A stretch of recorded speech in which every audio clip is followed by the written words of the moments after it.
Berbekal peralatan seadanya, setiap harinya Kasim berjalan puluhan kilometer menerabas hutan untuk membuka akses jalan, membuka sawah, ladang, bahkan sampai malam hari. Wow. Hey you, what's up?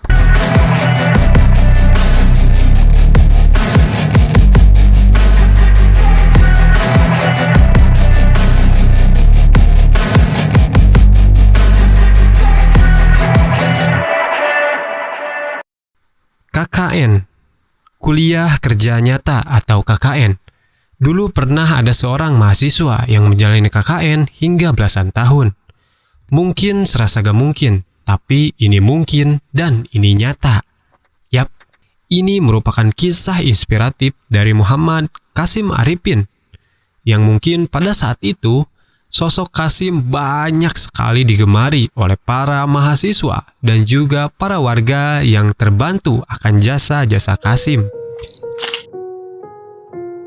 Muhammad Kasim Arifin yang lahir pada tanggal 18 April 1938 di Langsa, Aceh Timur. Kegiatan KKN ini merupakan bagian dari Tridharma Perguruan Tinggi untuk membantu masyarakat di suatu daerah. Sebagaimana kampus lain di Indonesia, IPB juga melaksanakan kegiatan Tridharma Perguruan Tinggi tersebut. Tridharma Perguruan Tinggi adalah prinsip tanggung jawab perguruan tinggi untuk menerapkan keseimbangan dalam aspek pendidikan, penelitian, dan pengabdian kepada masyarakat. Sebagian mahasiswa harus melaksanakan kegiatan KKN atau kuliah kerja nyata, yaitu terjun langsung melayani masyarakat di daerah-daerah tertentu yang kekurangan.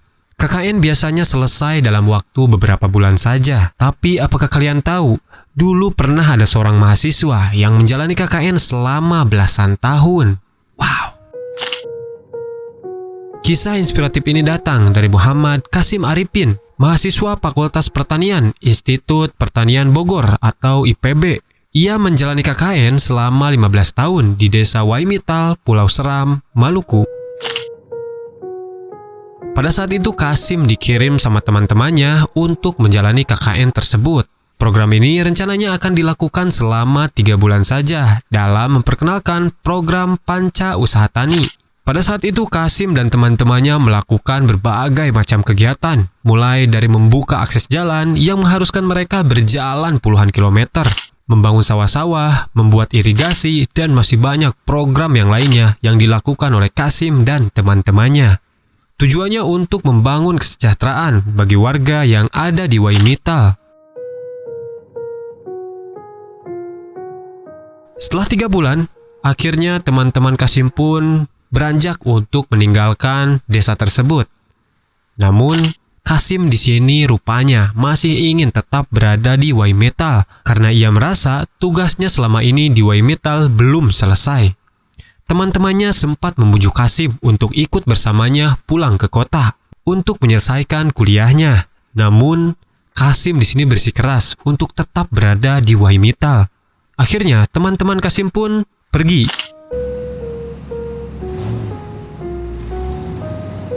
Berbekal peralatan seadanya, setiap harinya Kasim berjalan puluhan kilometer menerabas hutan untuk membuka akses jalan, sawah, ladang, bahkan sampai malam hari.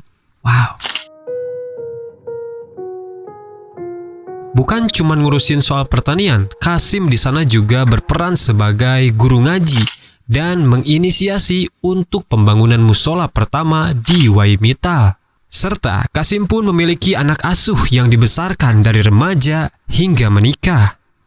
Hasil gagasan Kasim bersama para warga yang diwujudkan dengan gotong royong tersebut membuka harapan baru dan membawa penduduk Waimital menjadi lebih baik karena berdampak sangat signifikan bagi pertanian yang ada di Waimital hingga menjadi mata pencaharian yang dapat diandalkan dan kian menjanjikan. Kasim di sana juga selalu membangkitkan semangat para warga untuk saling gotong royong.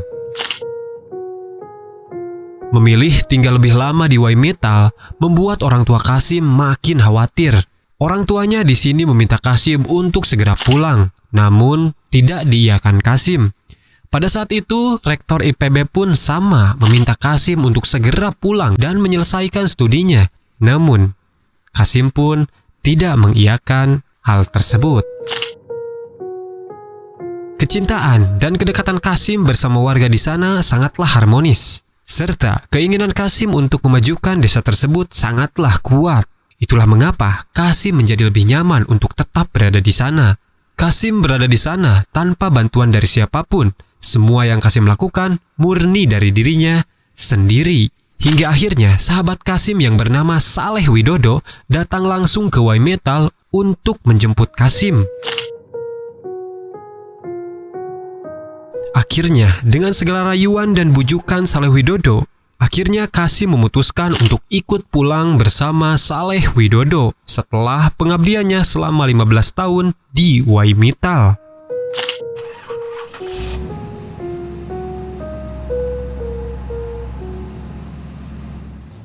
Qasim masih menjadi mahasiswa IPB saat menghilang 15 tahun silam.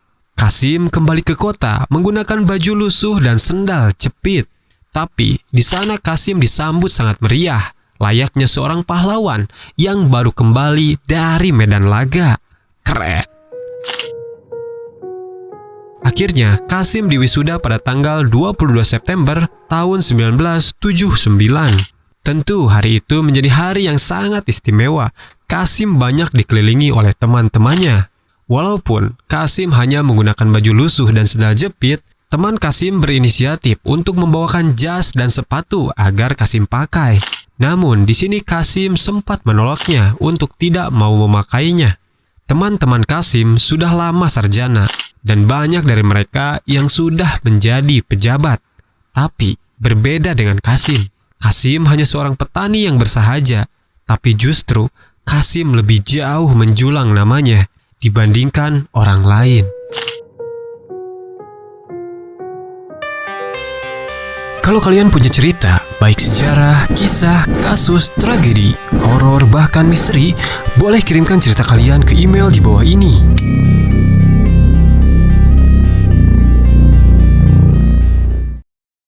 Teman-teman Qasim berinisiatif untuk merekam perjalanan Qasim selama di Y Metal. Qasim pun bercerita selama 28 jam. Teman-temannya pada saat itu mencatat kisah Qasim dengan guyuran air mata. Mereka sangat sedih melihat dan mendengar pengorbanan Qasim selama berada di sana. Qasim adalah potret manusia yang melampaui batas. Ia bukan seperti kebanyakan orang yang berpikir kuliah, lalu bekerja, mengumpulkan harta, dan hidup bahagia. Tapi Qasim menemukan kebahagiaannya dengan cara lain. Qasim sangat senang ketika melihat para petani tersenyum. Hatinya pun mekar. Tapi selagi senyum itu belum hadir, dia akan menganggap tugasnya jauh dari kata selesai. Dia lebur bersama masyarakat. Awalnya Qasim datang sebagai mahasiswa IPB dengan penuh pengetahuan. Setelah 15 tahun mengabdikan dirinya di sana, ia menjadi bagian dari masyarakat. Qasim tak ingin sesegera lulus, kemudian menyandang toga dan bekerja di instansi pemerintahan. Tapi Qasim ingin membantu semua petani untuk sejahtera dengan cara memuliakan bumi, menghargai lumpur, lalu mengolah tanah-tanah pertanian. Dia mencintai tunas yang tumbuh, lalu mekar, kemudian jadi tanaman.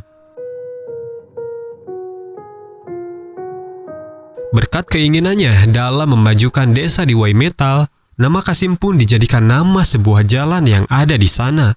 Bahkan oleh masyarakat di sana, Qasim dijuluki sebagai Antua. Antua ini merupakan sebuah sebutan nama bagi orang yang dihormati di wilayah Maluku.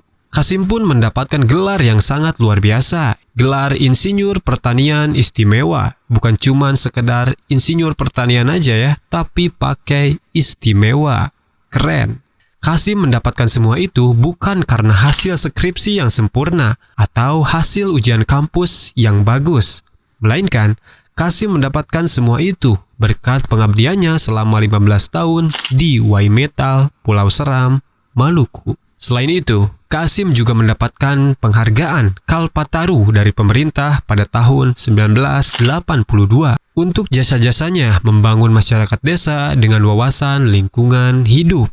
Qasim yang tak gila penghargaan menaruh penghargaan itu di bawah kursi. Karena bagi Qasim, penghargaan pun bukan tujuannya.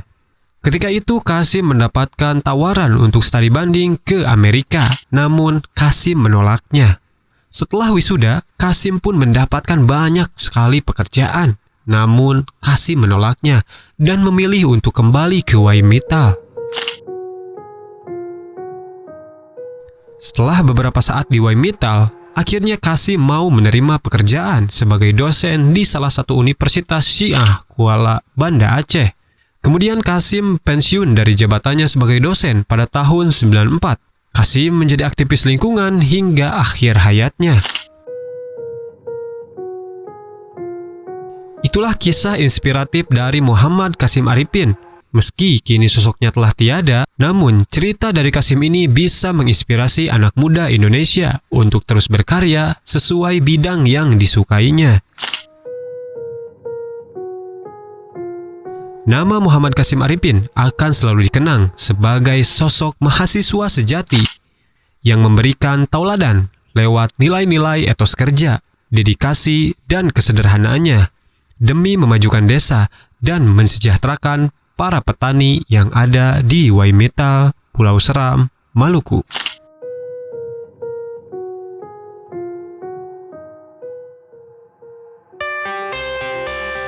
Buat kalian yang belum subscribe channel ini, silahkan untuk subscribe ya.